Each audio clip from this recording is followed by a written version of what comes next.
Let's just look and review a few things. Let's look at the classified documents case.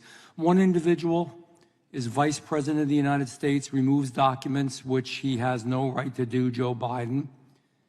He then removes documents also before he was Vice President as a U.S. Senator, no right to do that, doesn't have the right to declassify.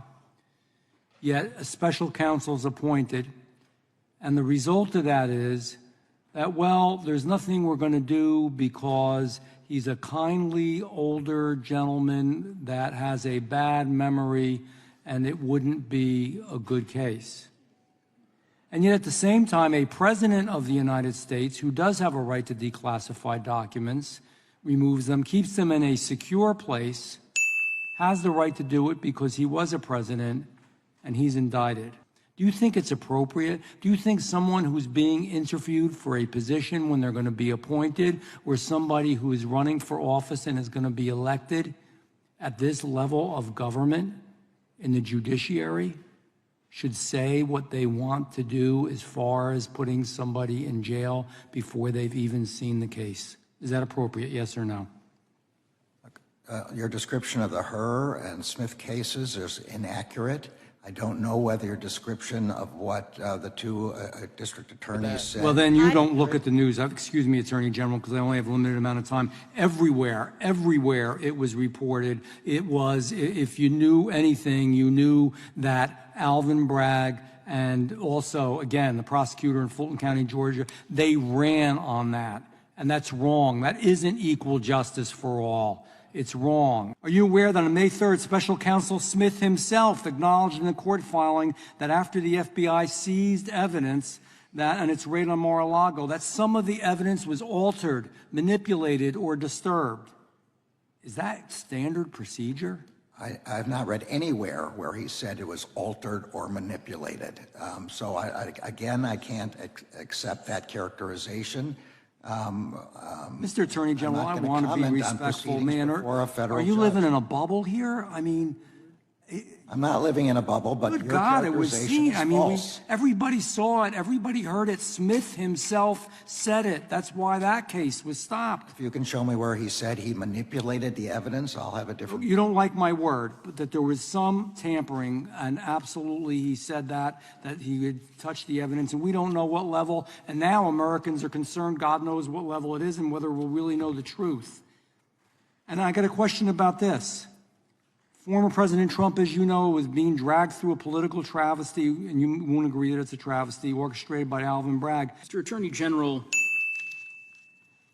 it would be inappropriate for you to opine on the nature of pending and active prosecutions, correct?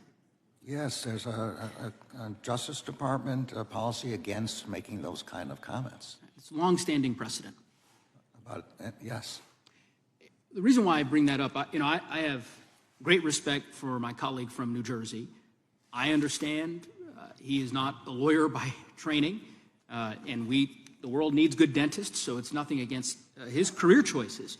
But I will just simply say, I find it shameful to have to endure, and I can only imagine how you feel about it, Mr. Attorney General, the lectures from some of my colleagues on the other side of the aisle about equal justice under the law or adherence to the rule of law to a man who has spent virtually his entire career in pursuit of upholding the rule of law. You talked a bit about your professional background. You started at the Department of Justice as a line prosecutor. I know you served as a special assistant prior to that, but the bulk of your early career at the Department of Justice was a line prosecutor. Yes. Drug trafficking, organized crime, violent crime cases. Yes.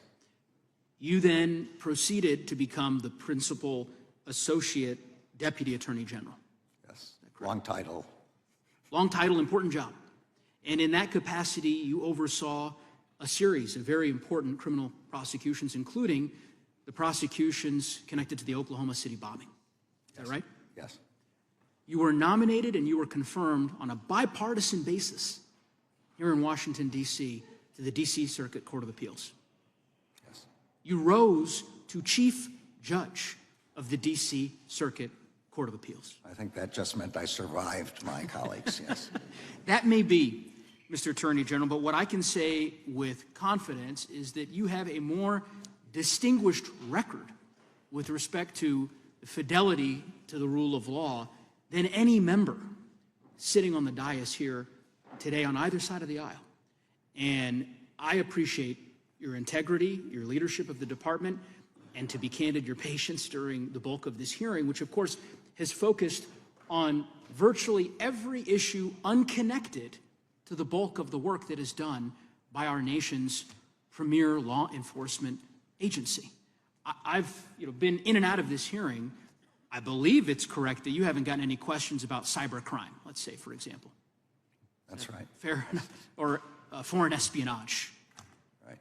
I know during your opening statement you talked about the decisive action that the Department of Justice is taking in coordination with the DEA and the FBI against cartels. Very few questions about that today from my colleagues, unfortunately, unless I'm wrong. You're right. A litany of work that's being done each and every day at the Department of Justice that has a real impact on people's lives in terms of keeping our communities safe, keeping Americans safe. This was supposed to be, I thought, an oversight hearing for the Department of Justice. And unfortunately, it has descended into a lot of rhetoric about conspiracy theories and the like. I think it's a wasted opportunity to actually engage with you and your department about the issues that the American people care deeply about. And so I will spend the remaining amount of my time left talking about an issue that's deeply important to me, and I know an issue that's important to you, which is the scourge of gun violence. And the department has taken a leadership role under your tenure in the last several years, particularly as it relates to implementing the Bipartisan Safer Communities Act, which was a bipartisan bill that this Congress passed thanks to President Biden's leadership. And I wonder if you might just opine a bit or expound a bit on your work as it relates to gun violence. Well, the Bipartisan Safer Communities Act has been extraordinarily helpful in our effort to combat gun violence.